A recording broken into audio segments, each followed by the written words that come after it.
Tanaw motor chiat na kan imo tikhan Kolasip district kan du che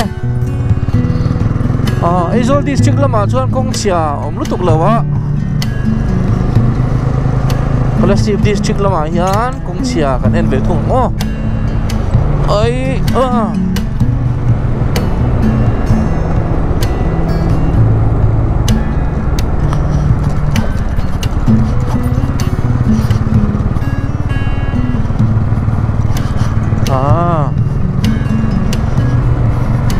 sompat nilai ini sompat katanya food processing ngeo selai food storage zo ngemo ni kami muna khachuan ni khalai vel kha acha thina ala chiat thau karinga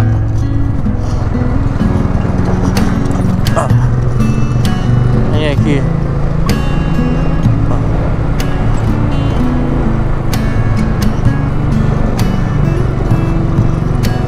tan lo full den mai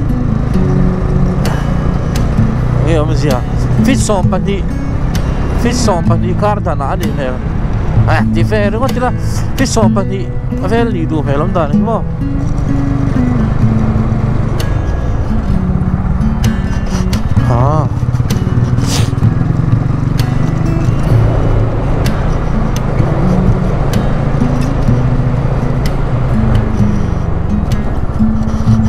Kolasip district lampang chukong chia po di lo hiya an no to an no rual an no mam lo ani me ya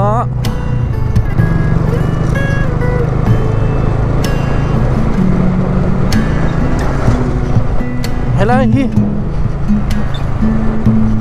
ani mo le bin vak ma khale hey ya trave tiang kong tehi chalatuk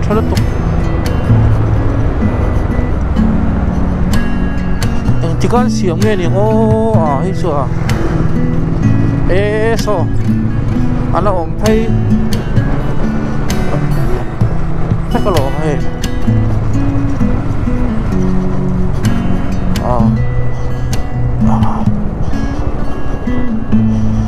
khulutuk dona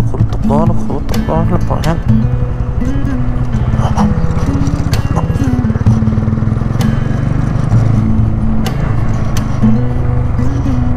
helai chu thingpui dorum na khani so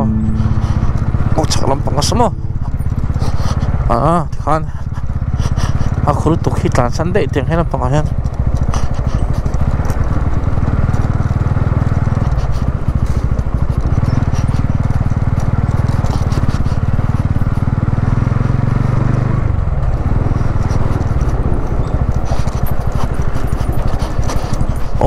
tinggal pengaruh tanle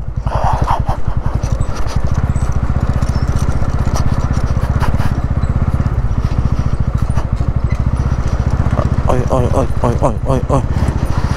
hey Kolasip lampang kongchia mas sabar na ni belalai aku fe khop mai atingi he motor chu katan ele aku lo ma kom du ka te katan chau ve te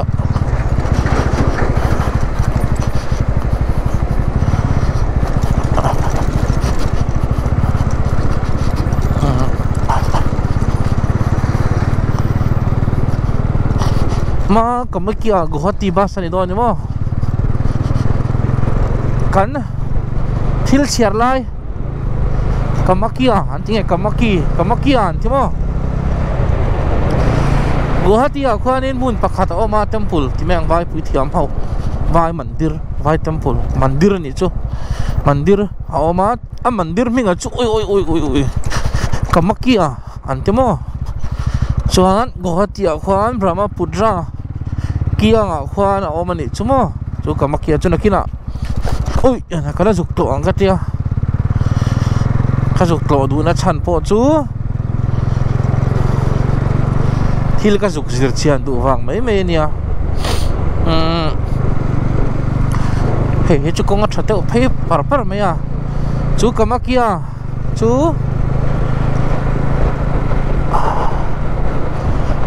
Siva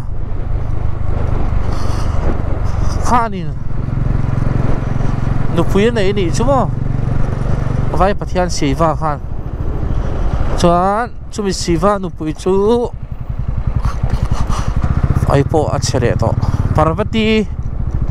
tining ka siya min khamo chuan Siva om na ulan khanin Parvati chu apa te in lama khan helai hi rail station pan chawna khan ni ta la hi an thui lawa ta tang hian meli nga vel ba khan kalangai lawa tian mual khang kan lut phei don ani to a mual khang kan lut phei don to a chuan a ui kha rum mai lo Parvati kha ti khanin apa te in lama khan awa hoa chuan apa te khanin hey enti gan ti o an lam thin vel hi moi diwali ang deuh chi ni chu pathian an biak an lam ang chi kha tiang te khana valam ni chu chuan Parvati kha nung chung khan maya khan an zuang lu tani chumo a zuan lu chan tak kha an sei lang lawa ma ro chu an ma ni Hindu lampang a kha chuan om mai thia chuan Parvati kha Siva nupui kha khatia maya zuan lu ta ka kha athido na ni chumo athita atim chok tiang chuan pasal Siva kha aron khenga khatia nupui mai lo kang du ma mu khan aril run na lu tuka chuan anupui ruang chu apoma ni chumo khatia nupui ruang apong kha nei athin rim na kha so sang zel ni chu ta chuan le athin rim lu tuk mai khan Siva khai an pathian ani ka ti to kha athil ti theina apawar kha mang ni chumo chuan mun chang changa khan ti kha nei anupui ruang amu khan athin rim na kha so sang zel chuan athin rim na athil ti theina mang khan mun sang ti kha nei avati chve ni chu mai kang te siama lir ging te khan avati chwak wak mai ni chu chuan khi ta brahma ka ti do nge ni ang vai pathian dang ho khan in khatia Siva in anupui mu kha chuan athin rim na kha asau sang zel don ani tin theda wa kha ni ama Siva aya chung nung zok pathian ho khan in anupui Parvati chu an thil ti theina mang khan ti khan in an chan som ani chumo ataksa kha ti khan mun sang khan an chan som ta chu mi mun sang an chan som ta an chan som nuwa kham an chan som kha India ra mun sang khan an the dar ta ni chu ta chuan Guwahati kamaki an ti mandira chuan kha Parvati serbor khamo chu ataksa khamun sang an chan som ba khanin a taksa peng pakhata kha Guwahati chuan an the dar na lama khan Guwahati khan atak sa peng pakhata kha an the thave ti na ni chu chumi ming choi chuan kamakia hela hi khamrang peng khan ita solai somo hei po lo tolom he kong chiom bak lo ni hi to a se khu em ma ni maya hei helam pang pon lo RCC vek to chuan khatia Parvati taksa Guwahati an pai ta ka chuan in khalaya taksa peng om na huna khan mo mandir chu an siam ta ni chu chuan chu mandira chuan Siva nupui Parvati serbor chu ta ni chu chuan hei mei chia chu thabi pingriat an nei thin ang chi khamo khatiang ang khanin June thla hian chu mandir atang chuan ni thum chu hei mai che period ang tak tak khan hele po hi oi heo phát thuk về phát lộn về oi tụ cối mẹ lỗ chân mày chơi period ni thum chung en thum chung cái ni ngã chung về an period ang khan in chu kamaki mandir atang chuan ni June thla hian in thi hi ron chuak thini chumo ni thum chung hi chuan chu mandir atang khatia chu Parvati seratang khan thi ron chuak tina ang ani chu ta ka chuan chu mandir chu ni thum chung ang kha an khar china Brahmaputra khwanin chu kamaki thi a chu aluang thina ni chu mu thein mita mu thein ala khami Brahmaputra luya kha thisena changve thini chumo mandir pur na ya kha chu tiang te chu an soya an Hindu ilam home mo pastor ani chu an sa khuen kol tu khan an min chila akina teng te po chu kan la zuk en sakanga amak ve angren mai khop me chu an soidana chan mo chuan khovel thiam na technology mang khan anan chu mi sen alom chana chumo anan te school vel ta chuan mi check khat chuan in chulai mandirom na bulvela chuan in iron hi atam lutuka chumi iron achu khami Brahmaputra hoya ta po khan mo aron phul vakati khanin e tui kharon ti sen thinan ti amaro chu an mali Hindu lama chuani ni thum chung chau khani boxia khami enlawa khamo thisena ron channa kha chuwang chuanin iron tamwang khanin tui khalo sen don ta ang ni tang selang chuanin a sen reng atha deu tho kha atha deu tho kha sen tu ni om tak kha ni ta ma ro chu ni thum chau kha a sen awang khanin iron wang we me chu i ani theilau an ti ve a chuan pakhat le a Sindu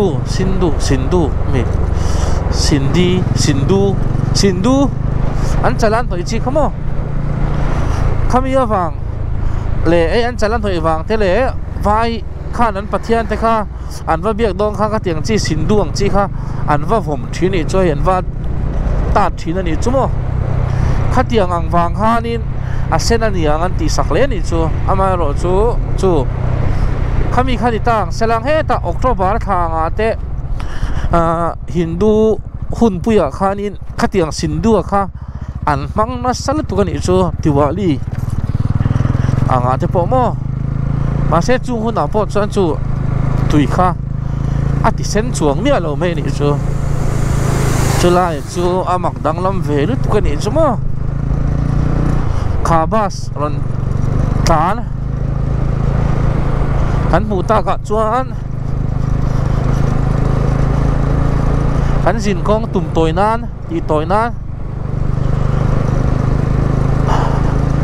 kan lo soi ve mai ni chu tuna hianin khamrang kho chung kan theng to kan bitamim do laka nakina tema kong thau muna kan ding zua yang o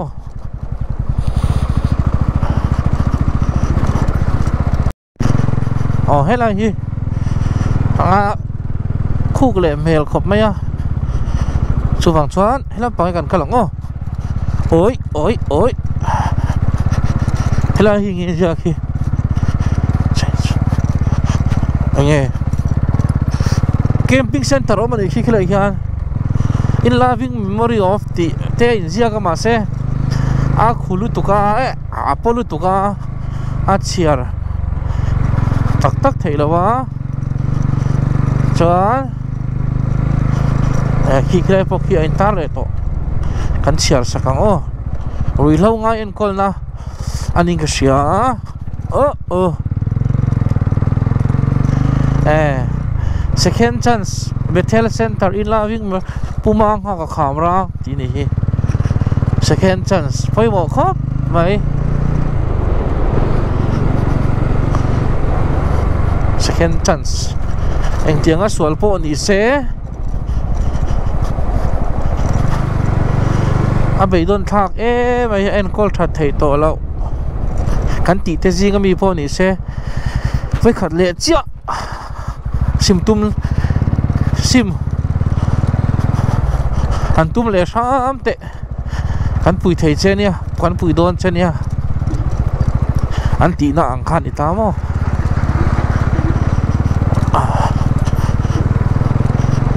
kan soi vak mai do mani le o ri lo ngai en call chung chang te le tro 1 2 3 lại về đi con trả lỗ mỏ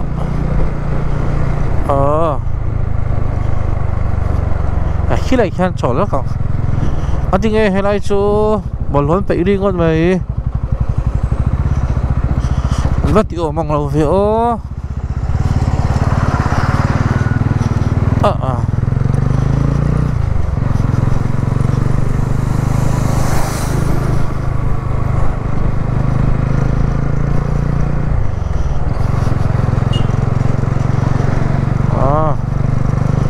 thế này đầy điểm lắm mà hiện đến hẳn trò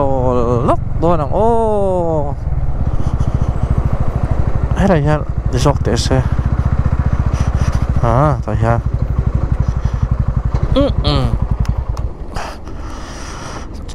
tùy ta cần in á tùy ta in chặt tour classic tour vui nào đâu tour chụp mình là cá